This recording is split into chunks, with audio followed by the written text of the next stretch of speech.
We are just over 2 weeks away from a high-stakes federal election, and party leaders are connecting with voters right across the country. But learning more about how their policies affect individual communities is becoming increasingly challenging because of a loss of local news outlets. A recent report found almost 2.5 million Canadians live in a postal code with either 1 or 0 local news stations. Perhaps you're in one of those communities this morning. That is more than double the amount since 2008. This decline has left residents in certain regions starving for information. It's created opportunities for misinformation to spread. So for more on what this means, especially during election time, I'm joined by April Lindgren, journalism professor at Toronto Metropolitan University and principal investigator of the Local News Research Project. Welcome to your morning. Well, good morning to you, Anne-Marie. Nice to see you. Nice to see you, too. Listen, the project that you started, the Local News Research Project, which has a larger team, but was created by you, tracks the lack and the loss of local news outlets right across the country. We've put up some of that data for our viewers to share in as well. So for those at home, you have recorded every news closure between 2008 and 2025. So how many, April, have closed, and where are you seeing the majority of these losses? Sure. Well, we're seeing over that period of time, we've seen 566 local news outlets close in about 372 communities. Most of them are community newspapers. At the same time, there have also been openings. About half as many have opened. You use the term local news or lose local news poverty. Can you explain what that means and how it affects people who live in those communities? Sure. So I'm interested in and have been trying to look at the extent to which people don't have access to enough news to cast an informed vote in this case. So why is that situation evolving? Well, first of all, there's been the closing of local news outlets. Newsrooms, and this is probably even a bigger impact, have just been really severely cut back.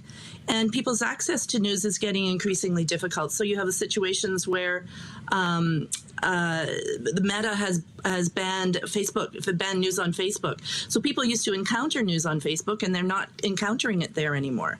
And then when you look at, what are people actually getting less of in terms of the reporting? When you think about all these consequences, there's less reporting on the track records of the incumbents and the parties themselves.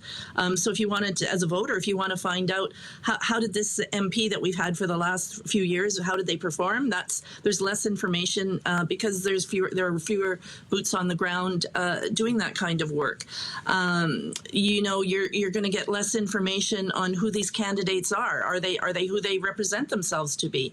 And how do they perform on the election during the election campaign? Are they really up to the job? Are they hiding from reporters? Are they taking questions from the public? Excuse me. Those are the kinds of things that you're not getting you're getting less information about. Yeah, you brought up the Meta news ban, and for people who may not be familiar, compounded with this lack of local news sources or the movement to some of them online, we are dealing with the Meta news ban, which was put in place after the Online News Act was passed by our government. So if you go to CTV News, to use as an example on Facebook, this is what you're going to get. People in Canada can't see this content, so they can't access content. So, April, where are people going if they can't access local news? Well, what's happening is it's actually, you have to work a lot harder to find news these days. So, you'd go on your Facebook, look at Facebook every day. A neighbor, a friend would post a story from the local media. You'd be able to read about your candidate there. But that's just not happening now.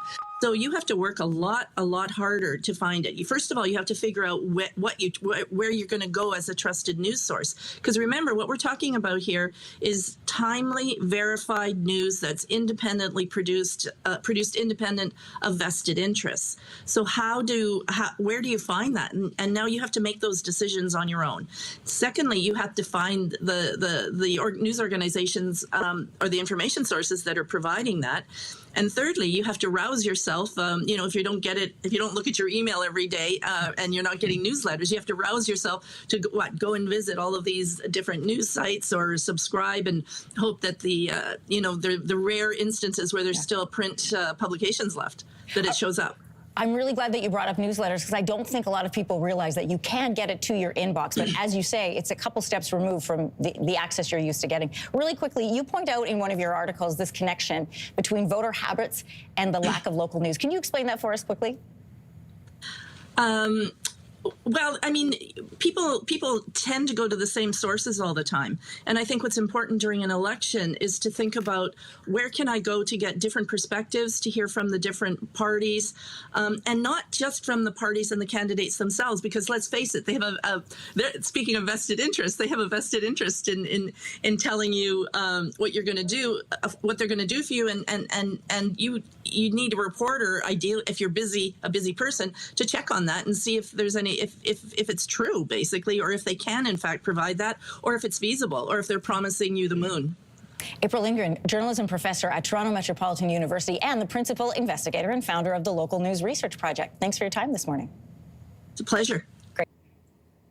If you like that video, make sure to subscribe to the Your Morning YouTube feed, where you can find all kinds of new content posted every weekday morning.